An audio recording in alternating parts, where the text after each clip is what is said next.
I know it's not always the youth pastors. It's not.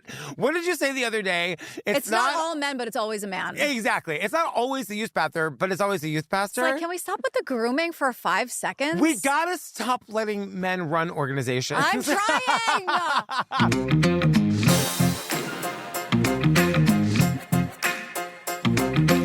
Hi, Jillian Benzavalli. Hello, Patrick Hines. Oh, fam, this is that thing where this is a bonus ep, so we don't have to tell you about anything. This is our 17th bonus episode of the year. It's a brand new series for us. Yes. It's called Killer Relationship with Faith Jenkins. This is season 1, episode 5, Forbidden Love, Brutal Death on Peacock. It's very churchy. Well, Faith Jenkins, she is a lawyer. She was on MSNBC for a while. She was also the judge on divorce court. She was? And now she does this show. She was the Wapner the later years? On divorce court, yeah. Oh, divorce court, not the people's court. The people's court. And also Wasn't that always Judge Judy? No. Judge, you don't know about Judge Wapner? Am I that much older than you? I know that's isn't that like a Rain Man yes, thing? you gotta watch Wapner, whatever it is, because Wapner was like the original people's court. What does he look like? He was like older. He kind of looked like the guy who hosted The Price is Right.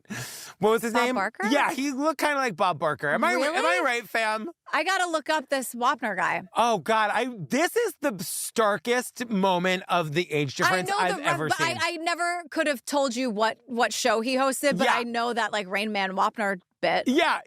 Which we probably shouldn't be saying. But anyway, Faith is here. I think she's a great host. She is. It's very churchy. Well, She's going to talk really about how like shitty. she grew up going to church. I don't know. Look, once I like again, her perspective. I liked her perspective a lot. I just was kind of like, church. Well, we're gonna drag it, so don't worry about it. Okay, good. Promise? We're not like actually going to church. Should we go but to if you go to church, I'm glad you go to church. Just not this one guy. Literally. Their forbidden love defies the church. Sean is married to Joy and married to Sheila. He's in a polygamous relationship. And a need for total control. Sean was a calculated master manipulator. It was like, this is my girl, and I'm making her life into what I want it to be. Can quickly turn into a federal ranger starts taking the rocks apart from the shrine. They believe that they, in fact, had a murdered person. a killer relationship. What kind of a person does that? A cold-blooded killer does that. So let's go to San Diego in the mid-1990s. Yeah. Joy Risker is our victim. Faith tells us she was a young, free spirit. We meet a lot of her old friends from high school. We meet Laura, who's got amazing tattoos. Yeah, she knew Joy in high school. Yeah. And Joy was fun and positive. I have fun written twice, so that's how fun Joy was. She's as fun as me. Super smart and creative, open-minded, like a really good listener. All of her friends loved her. We meet Zion Santos, who's another friend. He totally co-signs everything Laura says. He says anyone who met her for an hour would fall in love with her. Sounds like Zion had a crush. Very easy to get along with, Joy. And we see pictures of her. So it's not just a clever name. She was awesome. Exactly. She just looks like the life of the party. She's always, I'm not saying you have to smile, but she is always smiling and happy. She's got that, the positivity radiates from her in photos. Radiant, for sure. You know? And at the same time, though, Joy was super open about what was going on in her life. Her father had left her family when she was 6 or 7. What is wrong with fathers? I don't know. What is wrong with them? I don't know. They are men. Let's start there. I know, and I hate to always have to slow it down on the piece of shit bullshit dad. They're men. Yeah. That's it. I know. That's the end of my list. I will always say there are some good men. I know there are some good men. Sure. We never cover them. They never come across our desks. That is the nature of the gig. I know. And when we do, we point them out. When we can. We don't always, but we should be better about that. We have to do an episode of Columbo, so help me God. I was just going to say, fuck me. We don't have to point out the good men. But this guy is a piece of shit. The dad walks out. She was 6 or 7 when the dad leaves. At 16 years old, she's been searching for a father figure her whole life. So Joy was very close with her mother, Gwen. And so it's Joy and her single mom, Gwen, against the world. She was very open about not really having a lot of other family that she could even call on if she needed something.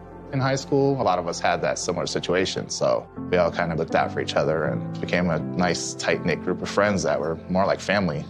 She finds this awesome chosen family with all of these high school friends who are still here to tell Joy's story. Yeah, we learned that Laura and Joy would go to raves on the weekends, to which I say, what is the appeal? I've been dying to ask you, did you ever go to raves? You're like the right age for that. I've been to my share of places that I wanted to leave quickly. Raves are not really my thing. You got to stay hydrated. Yes. You got to get a buddy. You got to be safe. And you can't leave anyone where they are. But no, raves aren't necessarily my thing. But the movie Go is great, and that's all about a rave or getting drugs to the rave. There's a guy who works in my building. His name is Justin. Hi, Justin. Hi. He goes to raves all the time. Really? He loves he travels to go to raves. Maybe I'm just talking out of my butt and I don't know fully about the rave scene because people do really love it. I think you got to be really, really in or you're out. It seems really loud. It is very loud and crowded. Well, the point is is for the music to totally take over the experience. And from what I know, again, I could be I don't know really much of anything. It just sounds awful, is all I'm saying. Okay. But I'm glad that Joy had fun. Well, Joy would go, but she'd also try to be respectful of her relationship with her mom because Gwen was really churchy, her mom Gwen. So she always had to go to church on Sunday. So she'd kind of be aware of that. So she'd go to the raves, but she'd come home early or she'd tell Laura I got to skip this rave to hang with my mom. Church wasn't always Joy's favorite thing, but she did it for her mom. Well, because that was family and she that connection really meant a lot to her. And I don't know what the dad put them through. So they were a bonded pair. It was probably awful, whatever he did. Yeah. Girl, Quince is back. I hear you got a story. Well, it just happened. Yeah. I walked in and you were like, girl, cute jeans. And I was like, they're from Quince. Oh, yes. And it's the true story. I'll show you the tag in the back if you want to see it. I believe you. I mean, I've known you for 85 years. I trust you. These jeans are really cute. Yes. They're really soft. They have a little boot cut flare at the bottom. I live in these jeans. Well, listen, it's jeans weather, right? And Quince is our go-to for quality essentials that feel cozy, that look refined, and won't blow your budget. Yeah. And this premium denim, when I say it feels like a dream, it feels like a dream. Yes. And look, we love Quince for a million reasons. They're stylish, they're sexy, they're cool. They're way less expensive than other brands. But Quince also partners directly with top-tier ethical factories and cuts out the middlemen to deliver luxury quality pieces at half the price of similar brands. I love on their website that it says, here's our price. Here's what it could be. Here's what you could be paying. Yes. It's the kind of wardrobe upgrade, fam, that feels smart, stylish, and effortless. And is there a better time of year to upgrade your wardrobe than the fall? It's perfect. I love the fall I love the fall winter outfits. This is my time, so I agree. And you're shining, girl. Thank you. It's because my jeans. So, fam, find your fall staples at Quince. Go to quince.com/TCO for free shipping on your order and 365-day returns. Now available in Canada, too. Hi, Canadians. Hey, girl. That's QUINCE.com/TCO to get free shipping and 365-day returns. Quince.com/TCO. That's right. So one Sunday at church, Joy and her mom meet a dynamic 27-year-old youth pastor named Sean Goff, to which I say, no, not the dynamic youth pastor. It never ends. Exactly. You should run screaming from your dynamic youth pastor. I know some of you are great, but then some of you are Sean. Well, in this context matters, everyone. We're talking about it on a true crime show. Exactly. We're told. Sean was one of the best preachers I've ever heard. When I walk, I know that Jesus is walking with me. And when I speak, I know that Jesus is speaking through me. Amen. He's just yelling. I know. That's it. And that's all it always is. Yes. Mother God. We hear these people talk about how amazing the sermons are, and then they're just yelling at you about how bad you are and how guilty you should feel. Why are they not losing their voice, but I used to lose my voice all the time? I don't know. Well, you learned how to take care of it better. And God, I guess, is taking care of them. I guess. Okay. But Leif is oh, he's so charming. He's so good looking. He's so smart. I'm like, damn, Leif, chill. I know that we don't talk about how people look, but this guy's not good looking. He's just not. It's just Leif is still under the spell, it seems, especially at this point in the documentary. Yes. So Jason is here. He's a church member. He's a member of both Joy, our victim, and Sean. Yes. And everyone needed everyone to meet Sean. The minute you walk in, you're like, oh, you got to meet this guy. They're telling everyone. He's like a pyramid scheme, but a person. Oh, you got to meet him, and then you got to meet him, and then you got to meet him. I'm like, what the fuck? Yeah, they're everything Sean did, he became a leader in. And Gwen, the mom, he's manipulative. Right. Why don't people see this? Because Joy's mother, Gwen, really, really, really wants her teenage daughter to be in with this guy, this 27-year-old. Even more than that, out of the party scene. To Gwen, it's a direct correlation. Out of the party scene into the church. That's it. So Joy definitely has a crush on Sean. And so what I'm going to say is, Joy is 16, he's 27. It's not wrong for Joy to have a crush on someone, especially when the whole thing is basically designed for teenagers to have crushes on this guy. Yeah. I am not Joy is totally innocent here. But the whole thing is like, oh my God, Sean. Even like the grown men, oh my God, Sean. The mothers, oh my God, Sean. So of course she's going to have a crush. There's a reason why the youth pastor is always like some hot young guy. You know what I mean? Like you got to get the kids to want to come somehow. Well, that's it, you right? know? So like she joins the youth group to be closer to him. Yeah. Sean is the older male figure she's been looking for, apparently. I'm like, is there a woman, a lady figure, or is it just the men leading the young, vulnerable children? And it feels like it's every single time. It's like always, I've never heard of like that young lady youth pastor. Yeah, like what's going on? Well, are women not allowed to be pastors? Probably not. No, in some places they are. My mom almost became an Episcopal priest. Yeah, no, in some they are, but I don't know. In this Pentecostal church, it seems like no. But this is all by design, everybody. Yes. We've done this a million times. Yes. But the thing is, everything Joy's mom wanted is now happening. So Joy joined the youth group to get closer to Sean. In Sean, Joy finds a strong male presence, while the youth group provides the stability she's always craved. She trades nightlife for volunteer work at the church and ends up becoming Sean's assistant.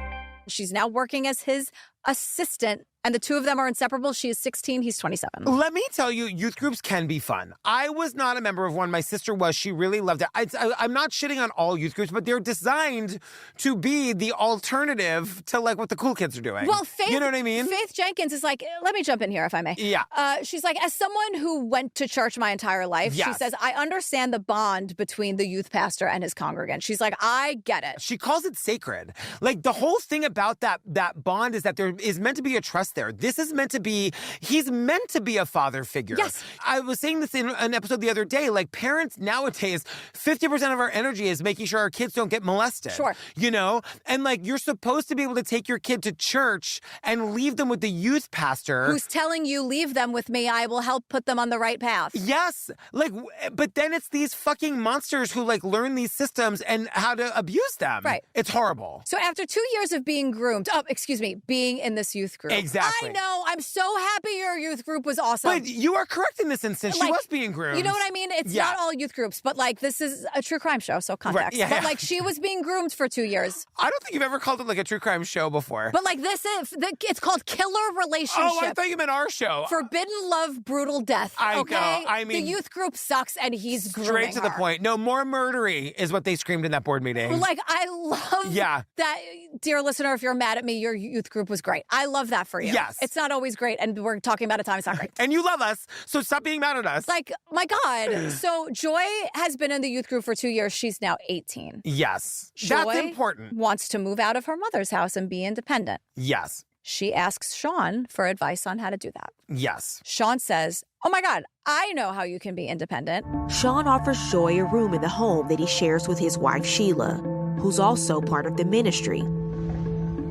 In exchange, he asks Joy to help Sheila keep up the house and babysit their newborn son.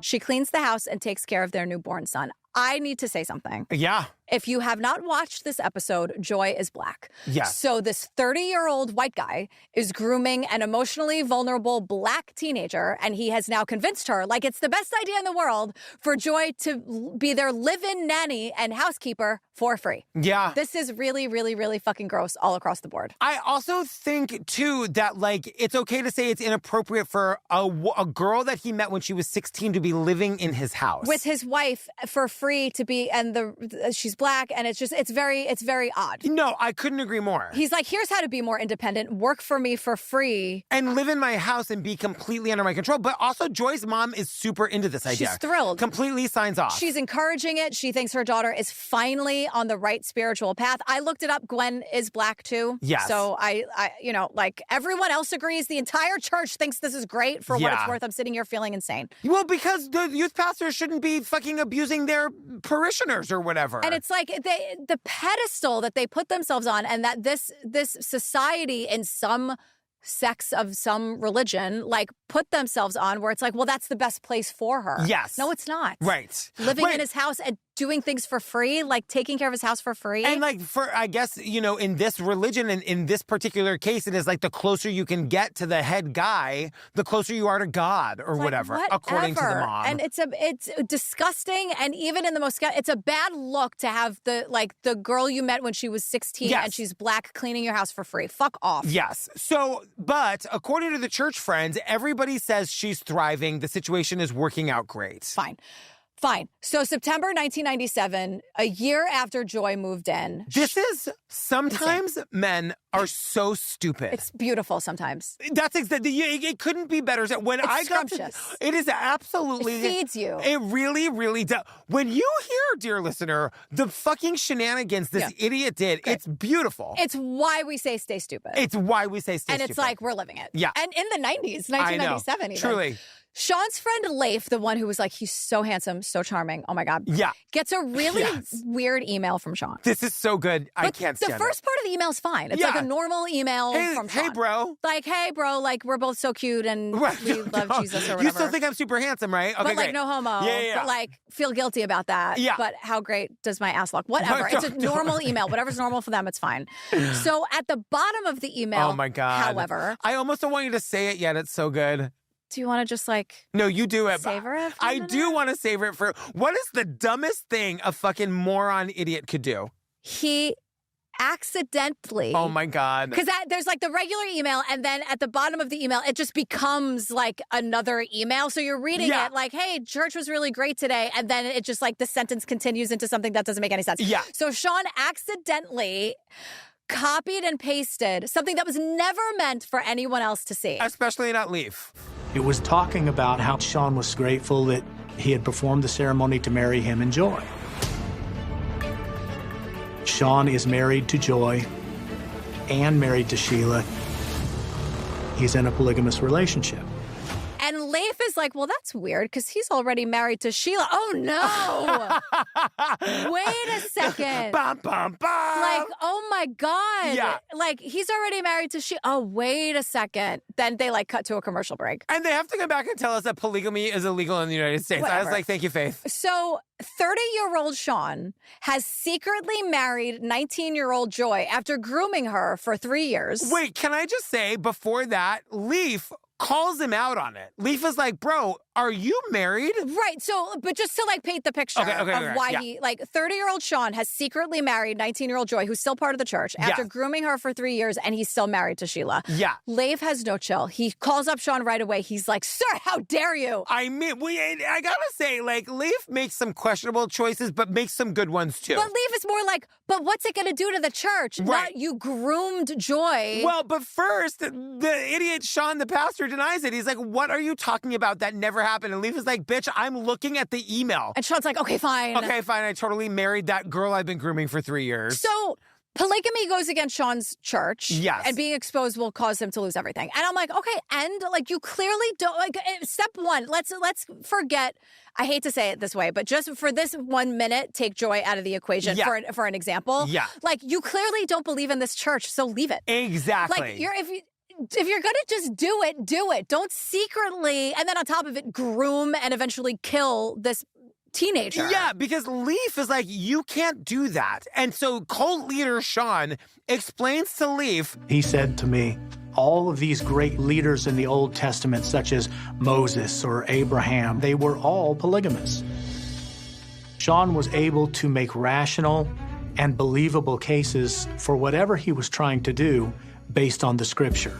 And Leif is like, you know what? Sean would actually make really good rational arguments. But he's like, everyone was a polygamist, but also don't tell anybody or my life will be ruined. Exactly. And I'm like, which one is it? Exactly. Just leave the church. And like for Leif, this is like good enough. He's like, well, Sean said that my hero Moses was a polygamist, so I guess it's fine that Sean's a polygamist. Because let me tell you, men suffer under the patriarchy too, because we're living it. So this idiot is like, oh my God, he's right. Joseph Smith and those plates. Polygamy rules. I know, polygamy's the best. Oh my God. Again, not thinking about, like, don't look at the girl I groomed. Yes. since she was 16 years old. Don't look over there. Look over there. And Leaf is like, so the way this works is that the wives had separate bedrooms and Sean would just alternate between the bedrooms. And Sheila goes... Which is how it worked in Big Love, which again is how I know anything about anything. Fine. Sheila went along with it because she believed that the man was the head of the house, the ultimate authority. Now, I hate when people like Leaf say things like this. Like they weren't all taught the same shit at this church. This is the same guy who thought Sean was amazing and perfect 10 minutes ago. So and handsome. So Leaf is questionable. Because you believe that too. And that you think that's your wife's job, Leif. You believe it too. So don't sit here and be like, well, poor Sheila was grown up to... Like, what are you saying? 100%. You were there too saying amen to all this bullshit. Well, so I don't want to hear it. And more to that point, like, Leif is like... If he was outed, it could destroy the ministry.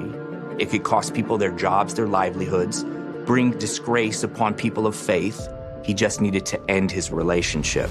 Everything is going to be destroyed. Like, this ministry is Leif's whole life. And I'm like, right, but this is one guy. Yeah. You're telling me that this system is so weak that one guy who's a predator, who you should be ousting anyway, is going to destroy everything? Why does it all rely on his shoulders? I'm just wondering if he's the only one. Like, we think, like, we're told it's a Pentecostal church, so we think there are multiple pastors, but maybe it's just him. And then that would be a cult. That is a cult. The whole thing should be destroyed. He's a liar and a predator. Yes. Get him out of there. Yes. Why is everyone like... But the ministry, like, no, kick him out. Exactly. Well, the only one who seems to understand that is Sean's brother. Leif calls Sean's brother. And Sean's brother is like, this is fucked up. He calls Joy's mom, and she at least is rightfully horrified. Yeah, it takes her a while, but she gets there because she can't believe that Sean had ulterior motives. Yeah. But she gets there. And now the shock wears off almost immediately, though, because Sean is so good at gaslighting and manipulating that he has convinced Joy's mother that this is actually a great situation for everybody. And I gotta say, like we were saying the other day about the unknown number, like there is a mental health professional here. Her name is Karada, and she uses the word coercive. She says that Sean is so coercive that he's able to convince the mom that this is actually good and good for Joy. So once Joy's mother is on board, Sean feels emboldened to keep this up and has no intention of stopping. So Leif tells the ministry, Leif tells the ministry, and Sean gets kicked out. Yes. And this woman, Tara, I don't know if you say Tara or Tara, I'm going to say Tara. Yeah. If that's wrong, I apologize. This is Joy's friend. She gets wind of this, and she says to Joy, I told her, I said, Joy, if you ever want out, I am here for you. Joy's response was, this is what I want. This is where, God wants me. Call me, I will get you out of there. Everyone be like Tara. Yes, but Joy says back to Tara, I'm sorry, I'm happy. Like, this is what God wants for me. Like, the grooming, it's grooming. It's what she's been led to believe. It's brainwashing.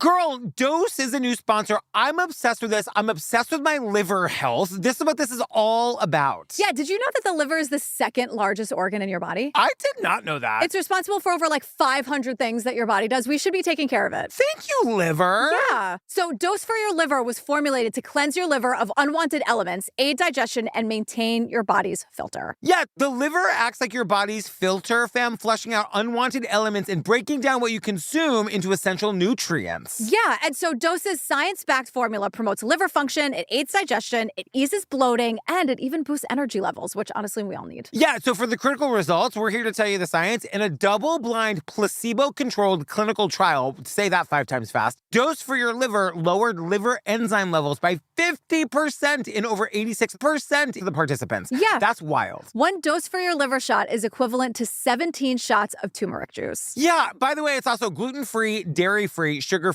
and vegan. There you go. Who wants 17 shots of turmeric first thing in the morning? Not me. Not me. Give me that one dose, please. One of these. Keep it moving. So keep it moving. Fam, save 30% on your first month of subscription by going to dosedaily.co/TCO or entering TCO at checkout. That's DOSEDAILY.co/TCO for 30% off your first month subscription. Like 1 versus 17? I mean, it's a no-brainer. No-brainer. No-brainer, but very much about the liver. Exactly. So now that Joy has been like outed, because now Sean's out of the church, his 2 wives are out of the church, they're all ostracized, which is the opposite of what Joy wanted. Joy was looking for family. She had family with her old party friends. She ditched them, but and that's no shade. She goes back to them now because she's alone. She got kicked out, which is also a shitty thing. Church, you should be there helping people in need. But that's why I'm saying this is a cult. Like, they isolated her. Joy you know what I mean? was groomed. Yes. So Joy goes to spend this night with her high school friends. They're all so happy to see her. And it feels like a couple of drinks in, Joy lets slip that she's in a polygamous marriage. And they're like, wait, you met this guy where? Yeah.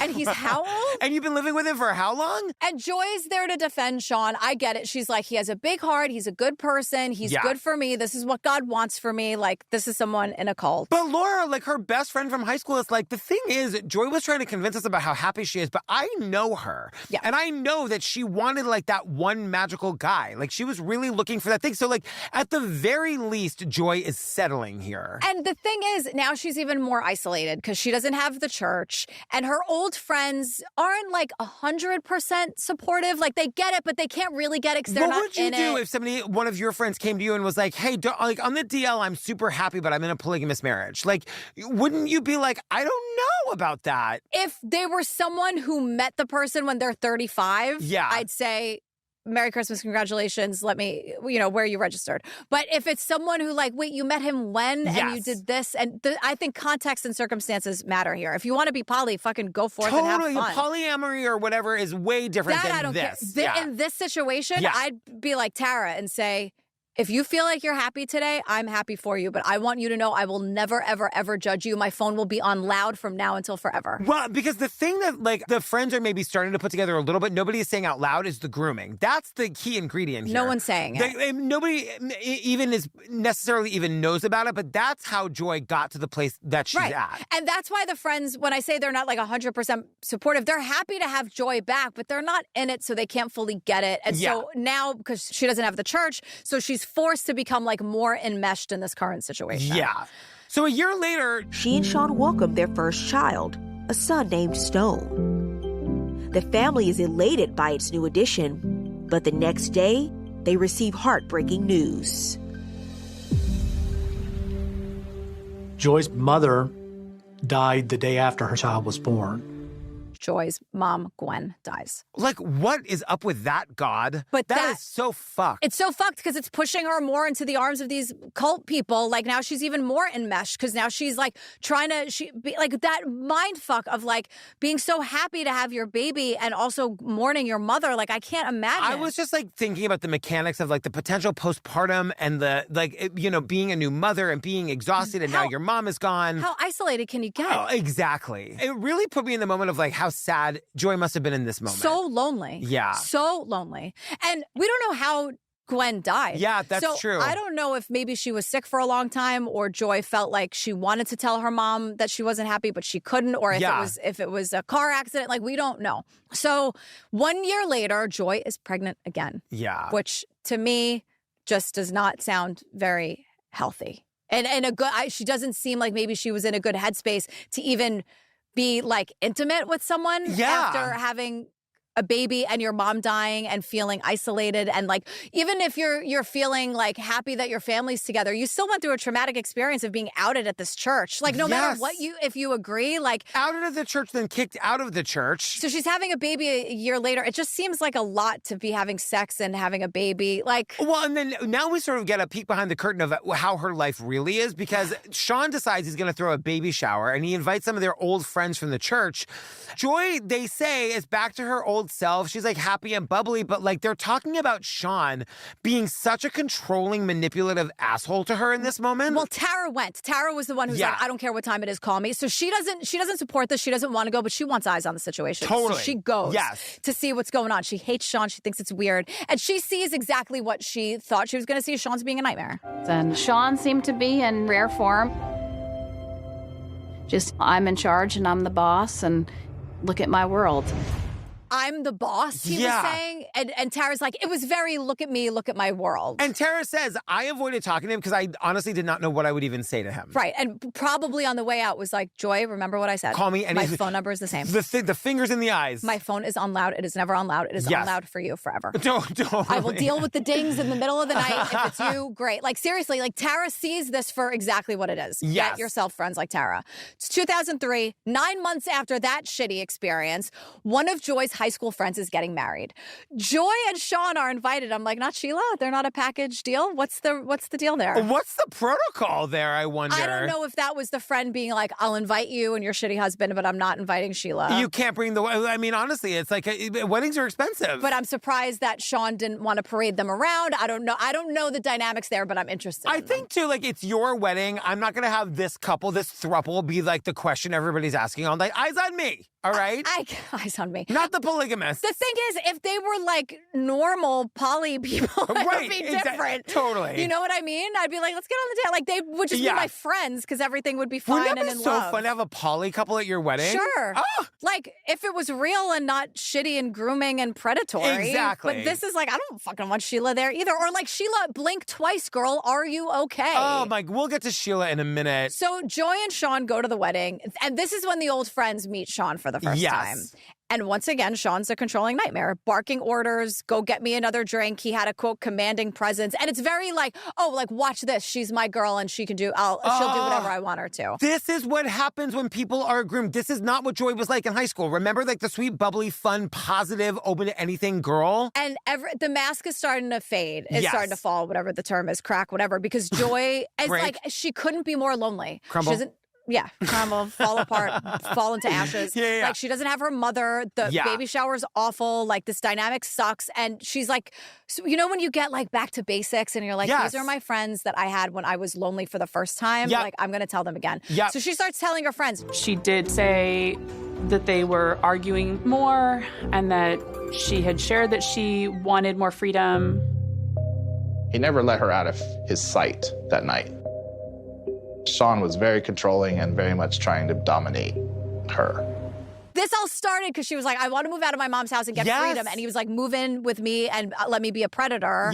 Or I will be, not let me, I will be a predator to you. But she still wants freedom. She never got the freedom she desperately wanted. Well, think about how trapped she is. Like, outside of the fact that this is like, he's isolated her, this is the only world that she knows. He's now the father of her children. Right. Of you course, know? She's trapped. So she's reaching out and asking for help. And now at the end of the wedding, everyone's saying goodbye and they're doing that thing like, let's get together soon. But her friends mean it because they want to like make sure she's okay. And they think that she means it too. Like, they're excited to sort of like reintegrate her back into their lives. And I think she was. 100%. I think she was excited. She was going to reach out, but she never does. And the calls go unanswered. Well, they're calling her and they're going to the house to visit her. Like, they're trying to like see if she's home. They see that people are there, but she's not there. The friends are very confused. And the wedding was only a week ago. They all got super bad vibes. Joy is telling them she was unhappy. Now they can't get a hold of her. Yeah. And Sean's like, oh my God, did she not tell you about Europe? I mean, not only, right, like she took off to Europe with her ex-boyfriend and ditched me with the kids. I'm the victim. Which is a weird way for a father to talk about their kids. I'm stranded with the kids. I'm babysitting. Like, he's weird. babysitting, poor guy. But he's like, oh, she's totally alive. She's just in Europe. That's weird. So you guys can just go on your merry way. This was the 90s. You know what I mean? Like, this was before, like, there was Datelines on every corner. It was 2003, but yeah, I hear what you mean. You know what I mean? It's the same time frame. It's like before it was all, like, I feel like these cases, like, it's so, no one would fall for that now. Well, yeah, but again, even now, no one jumps to 100. Yeah. You know? So in 2003, it was still like, well, I wasn't that. I don't know. I mean, but also I was thinking, too, this is pre-cell phone. So, I mean, 2003 is like just the beginning. It wasn't as common to be in touch as often. Yeah. And it's a tricky situation because this guy's a domineering asshole. Yes. So it's October 5th, 2003. Joy's friends report her missing, but they do something that I don't understand. Nobody does. And we don't get an answer for it. One of the things that's so interesting about this story is that those friends don't say anything to police about her polygamous marriage. It's an important fact to leave out.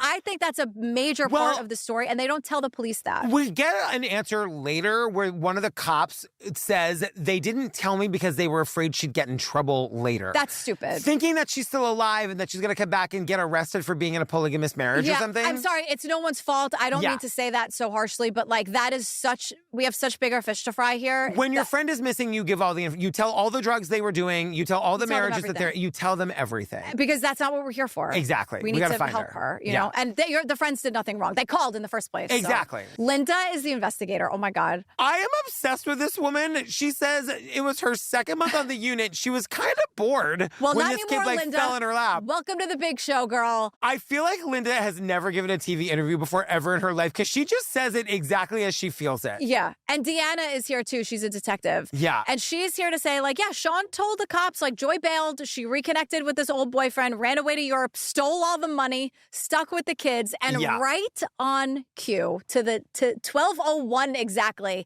the emails come in. Yes. From air quotes, Joy, that she allegedly wrote to her friends. Really long emails, paragraphs and paragraphs. Pages and pages of poetry. The first line is literally, first of all, I want you to know that I'm safe and there is nothing for you to worry about. That's the first line of the email. I feel like he read, like, how do I write, like, a fake murder email for dummies? Right. How do I make it sound like the person I murdered is alive and well? Exactly. It goes on and on. I just had to get out of San Diego. I was bored to death with my family. I hated being a wife. She keeps saying, my choice, my decision. I did this. I had such a fire inside me. You know what? We only have one life and one shot to be happy.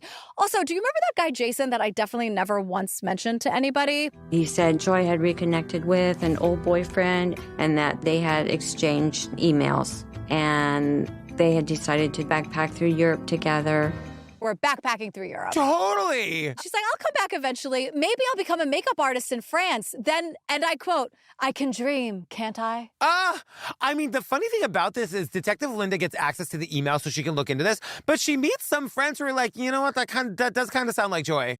Girl, Home Chef is back. I gotta tell you, we are back into the swing of school, work, activities, the nightmare that is life. Home Chef makes everything easy and possible. Yeah, that's why Home Chef is rated #1 by users of other meal kits for quality, convenience, value, taste, and my favorite part, recipes. Yeah, let me tell you, Home Chef makes cooking simple. And if you're anything like me, this is the hardest part of your day. Deciding what to make for dinner, then actually making it. It is fresh food delivered, it's easy recipes to follow, and they're meals that your family will actually love. We gobble this stuff up. Gobble, gobble, gobble. Yeah, and your weeks are different all the time, and every day is different. So Home Chef has over 30 meal options each week. So they have 30-minute meals. They have oven-ready trays. You just throw them in the oven. They have quick microwave options. Like anything you need, they have. Plus, you're saving a ton of money. Think about how much money you would spend ordering out or going to restaurants every night.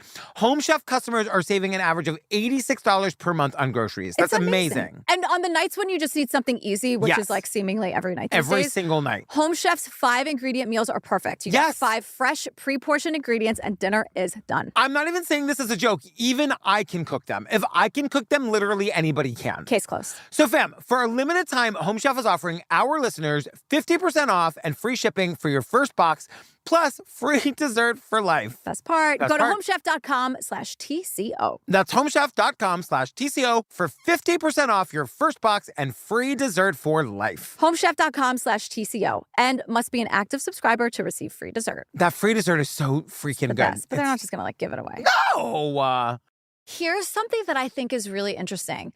The email references what a nightmare Sean is.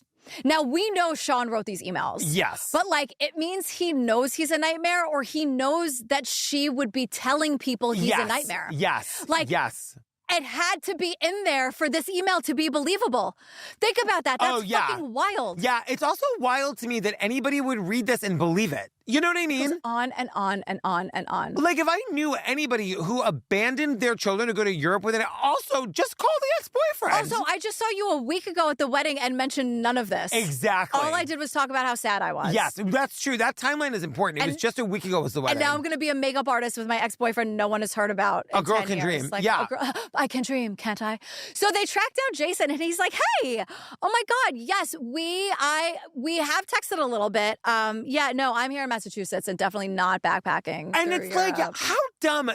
File this in the Stay Stupid file. Like, how did Sean not know that this would be the cops' first call? Yeah, that everyone was just going to believe it, and the cops would be like, oh, nothing to see here. Here's this 5-page long suspicious email with her saying 10 times how fine she is. I mean, it's funny because the worst thing that happened for Sean was the wedding, and like what could have been the best thing for her was the wedding, because the wedding seems to have opened her eyes about how unhappy she was. Right. But because she was at the wedding and she reconnected with all of her friends, now the friends are going to be looking for her. Well, how many times do we have to hear it? She was about to leave. Yes, exactly. That's what was happening. Exactly. So they don't say it, but I'm thinking like, well, this is the moment Sean became the main suspect, right? Well, like, but even Detective Linda's like, I was looking at the emails and I gotta say, I can kind of see it both ways. Like, she seemed like she loved her kids, but she also seemed like she kind of wanted to get out of her life. And this guy is a nightmare. I'm like, Linda, somebody needs to get you some media training because you're saying too much, You're girl. at the big show now, girl. Exactly. So the cops are looking at Joy's phone records, looking at the activity over the last few weeks. The last call that Joy had made was to Sean.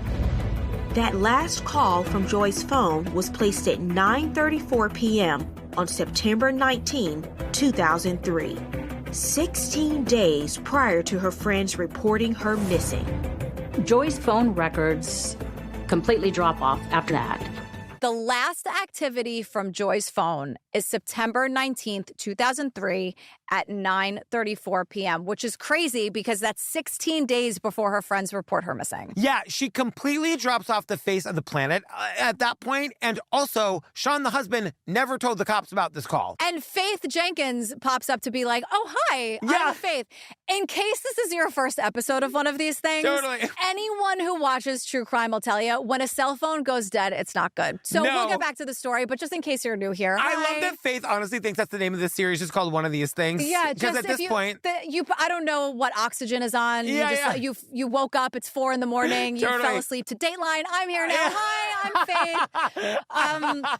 I was a lawyer. I'm really good at this. I have a really warm demeanor, and I'm just here to tell you, if this is your first time, the dead cell phone, not good. I just love the dream sequence of her being like, "You fell asleep to Andrea Canning. I'm here now. Hi, good morning. I'm Faith. Welcome. I used to be divorce court, and I was on MSNBC sometimes. Oh my God. But I got the 3 a.m. to 5 a.m. slot on your Pluto, phone, or on Oxygen, or whatever, wherever you're watching this. Hi, this is a bad sign.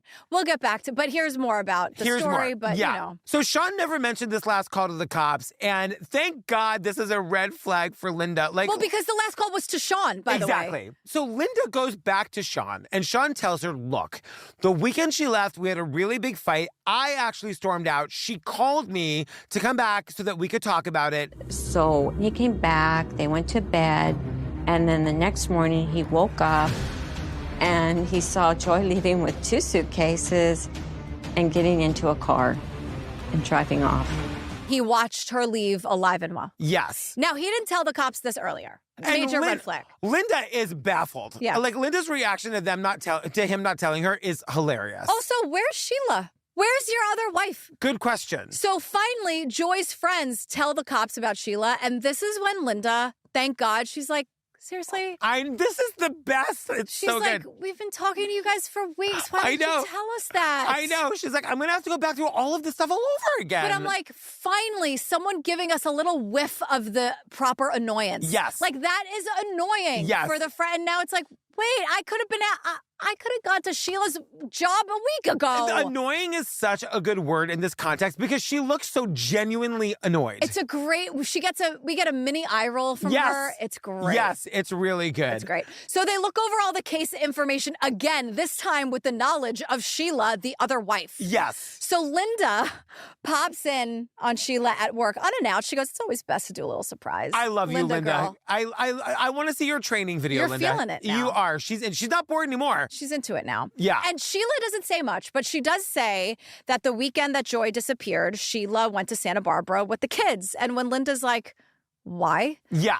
She goes, well, Sean wanted a special weekend with Joy all alone. Now, I will also say that Linda says Sheila was surprised to find out that Joy's leaving was being looked into. Because when Sheila came back, Sean's got a whole story, as they say in Mad Men. Sean said, oh, Joy left.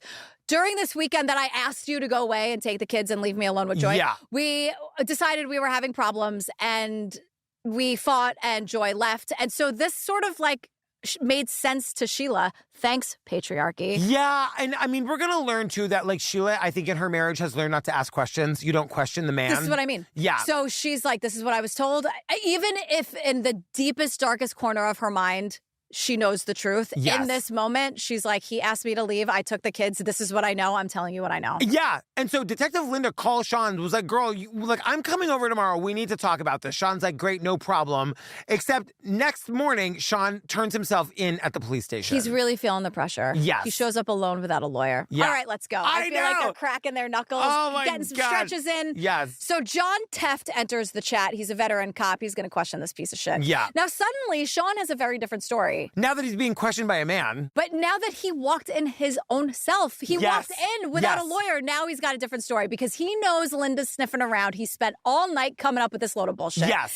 He says... I love that he's so nervous. He's got to get there as like the minute they open so he can make a statement. Linda's onto him. Yes. Yes. And he knows it. So now the story has changed. Because remember the story was, we had a fight. She was going to leave anyway. Europe with the boyfriend, the emails, blah, blah, blah. Exactly.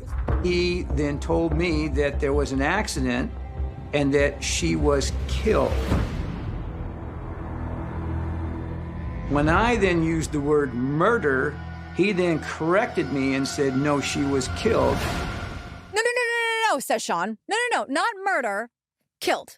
So, okay, it took me a minute to understand what was going on here. He's literally saying, she died at my hands, but it was an accident. It was an accident. Either way, I hear confession. Exactly. Right? So these two kind of go back and forth for a while because John the cop is like, I know what he knows that I know that he knows. Like, they're kind of doing this little dance. And the cop keeps pressing him for details. And finally, Sean's like, oh, I should get a lawyer, huh? After he confessed and said that Joy died at his hands. Right. So he says the magic word lawyer, and John Teft is like, so we ended the interview and arrested him for murder and we put him in jail. Yes. And I was like, I just thought it was so funny because usually it's like, we ended the interview, period.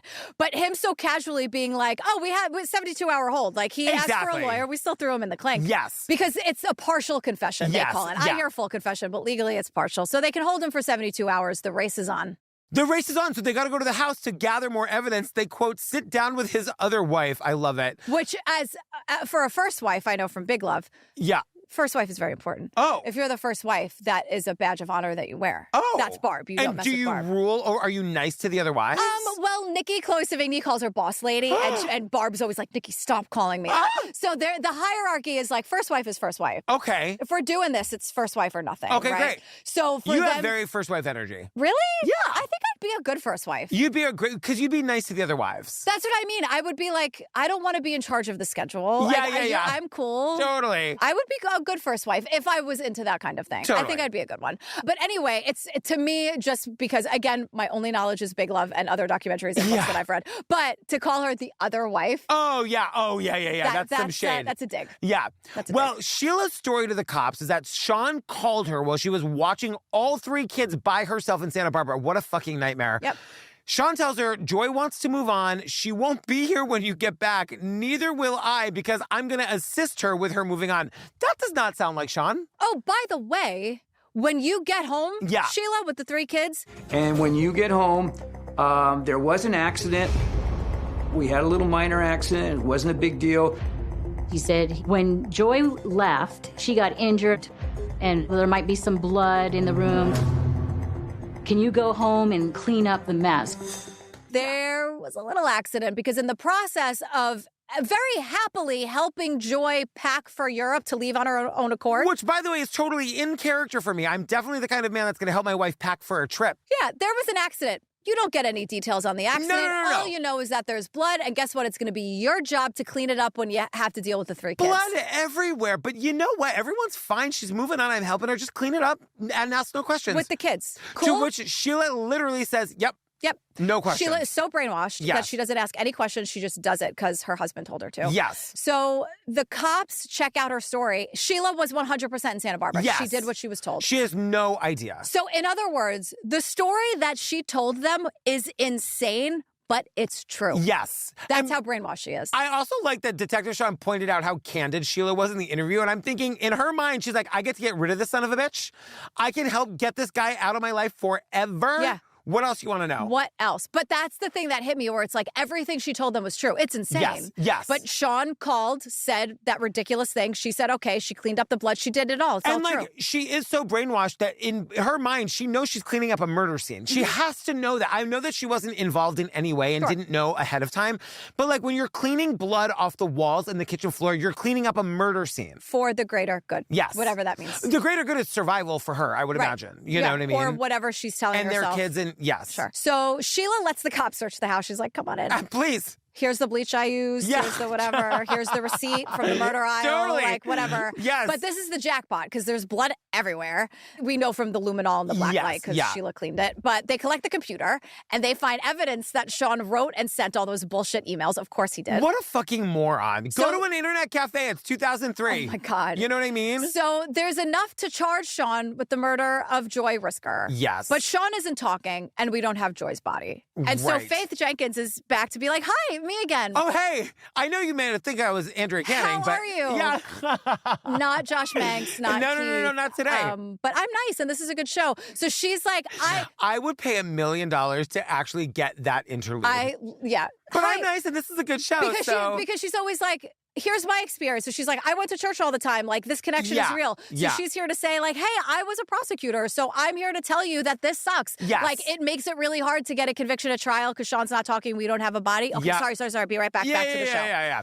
And I love it. I do love, too, because this is the early 2000s. Like, they're telling us things like we haven't been doing this for 25 years. But it's always someone's first episode. Well, that's true. But they say they track Sean's credit card statements. We found out that he made a purchase at a hardware store. A hacksaw, a shovel, an ice pick, a sledgehammer, a tarp. I'm not kidding. You should not be able to buy all those things at once. Or if you do, there should be some sort of an alert. Like a permit. I mean, it just seems like common sense, like that you only need all that shit to kill and hide a body. Like if you think about building a house, right? You need a permit for the land and a permit to build the house. A lot of the things you need to build a house are murder things. Yeah. It's the Dexter special. So if you're going to get a permit for building the house, stay with me, maybe you need the permit for like the hammer and the tarp to prove that like this is related to the permit for the house. I'm going to say 3 or more of these items together, like zip tie, duct tape, trash bags, tarp, bleach. Dexter bought it all separately, if I recall. He would just be like, oh, I should go get... Whenever he ran out of zip ties, he went to get the zip ties, so he's not buying the zip ties and the plastic together. But at least people are so stupid. You know? So it's literally a murder kit. He paid with his credit card. He didn't even pay cash. No. You know? And we can't locate any of those items now, meaning he bought them knowing he was going to kill Joy, and wherever Joy is, those items probably are. They also learned that he rented a car when Joy went missing, drove it exactly 800 miles, which means that the body is somewhere within 400 miles of San Diego, but that also gives them a 500,000-mile radius. Right, which is devastating for her friends and family, because they're like, oh, wow, this is horrible, but we also have so many details that are also leading us just 400 miles in what direction? But also, like, devastating for the case, potentially, because without a body, like, you can't prove that she didn't just run off to be away from her kids. 3 months later, 2004, 2 hikers. They saw this little debris of rocks, like a little makeshift grave. A federal ranger comes out and he starts taking the rocks apart from the shrine, and he notices an arm.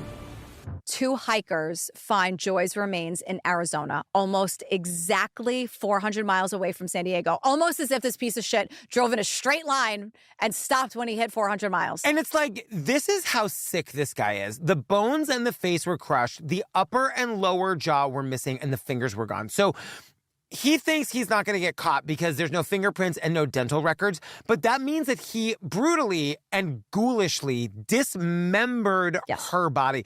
And I was thinking about, just to set aside the sadness of that for a second, to be the kind of person who can do a thing like that, you have to be a level of depraved that I can never understand. He was a youth pastor. This man... And he had this in him. ...was entrusted with your children. He dismembered this woman's body. Yes. Kids were encouraged. If you need help, if you need direction, if you're vulnerable, go to him. And this is what he did. And he's the father of 3 children. I mean, the level of depravity, it never ceases to amaze me. So when you think, why the fuck would Sheila do what he did? This is why. Yeah. Because all of those little things, hey, get me another drink. Hey, do this. Yes. That comes out. And when you see the darkness in someone's eyes, Sheila knows. Yep. She's got to do it. And now it's 2006. The killer's on trial, and the son of a bitch testifies. I'm like, oh my God, tear this dude apart. Are you kidding? They don't even make a big deal out of it. Like, we don't have a lot of time left, so they're like, let's just. But I'm like, where's my Faith Jenkins poppin'? Exactly. To be like, as a former prosecutor, this is never awesome. happens. Like, Yeah. this sucks for him. It's great for us. He's on the stand weeping. Fake. Not a tear in sight, by the way. Scrunch crying. Remember we learned about scrunch crying? Literally talking about how this was all an accident, and the reason he didn't call the police was because he knew if he called the cops, they would decide that he did it and he would lose his kids forever. But what happens is he blames Joy and stabs her and then accidentally stabs her again. Exactly. And I'm like, what the fuck are you talking about? It doesn't make, these stories will never make any sense. These invisible tears. So the cops tell us what they think happened. Yes. That Joy really was going to leave, which makes sense given what she said to her friends and given the stats. It's the most dangerous time. Yeah. Sean convinced her to go to dinner with him to let her get her guard down, probably, or convince her or whatever. Make her feel a little safe because they're in a public place. When they get home, he attacked her with a knife. The forensics show all of this. And chased her around the house. There's blood on the walls in every room. He killed her, took her into the bathroom, and dismembered her. He then took these various parts of her body, and then he traveled from San Diego to Phoenix. And he would stop periodically behind like dumpsters and dump the various parts and continue moving east until he had basically her torso left. So he dismembered her in the bathtub and then would stop along the highway and put parts of her body in dumpsters all along his 400-mile route. Like the most identifiable parts, Yes. thinking that she wouldn't be able to be identified. So like Exactly. the teeth in one place, fingers, Then drove her to the desert in Arizona, buried her there, came home, and then wrote the fake emails as Joy. Yes. So he is guilty of the murder of Joy Risker. It took 3 hours for that jury to decide that. 2 seconds. They 3 were hours like, too long. We're just going to sit here for 2 hours and 59 minutes, right? I want you to walk in, just do one of those, right? Yeah. And that's it. I just need to... Jillian's Law. Like Applebee's? Yeah, Chili's? exactly. Like, what? We need to decompress? Like, what are you talking about? We're out. Yes. So some updates real quick. He got 26 years in prison, which is, again, is like nothing. But he was denied parole in 2024. Thank God. For 3 more years. So in a few years, we'll, I guess, get an update on him. Why only 20? Why not 25 to life? It was premeditated. Like, what is going on here? We don't get any of those details. But I did Google Sheila because I was hoping that they were divorced. Are they not? I have great news for you, though. What? She divorced him right away. She testified against him at the trial. Yes! Yeah! Right? Isn't that so good? Yes. I was really happy to hear that. She was able to get out of it, get away from him. Maybe Tara helped. I don't know, that friend Tara that was like, call me anytime. Yeah. Something happened, but she testified. She was a witness for the prosecution at trial, divorced him almost immediately. Good work, Sheila. Right? We see you. We're proud of you. Seriously. I thought that was really big news. Yeah. Oh my God, girl, we did. What's it called? This is It's a very long title. Yes. Why do I have this? Oh, sorry. I had an old copy and paste from the top of this thing. You just did what the pastor did. I don't know. Are you a polygamist? Or is this how I'm going to find out? You know what it was? It was the mental health specialist name all the way at the bottom for some reason. Oh my God. There she is. You're going to flip it around and it's why. going to be like, Dear John, thank you for marrying me and Stan. Like what? So this is a new series, a new series for us, Killer Relationship with Faith Jenkins. I think it's great. I think we should find more of them. Yeah. So there you go. All right. Well, that's it. We love you, fam. Thanks for hanging out. Oh my God. Stay safe out there. Call your friends. Tell them you need help. We won't judge you. I say this all the time. We love you and we miss you. Call us. We will help you. Please, please, please. We will help you. All right. We love you. Goodbye. Okay. We love you. Bye.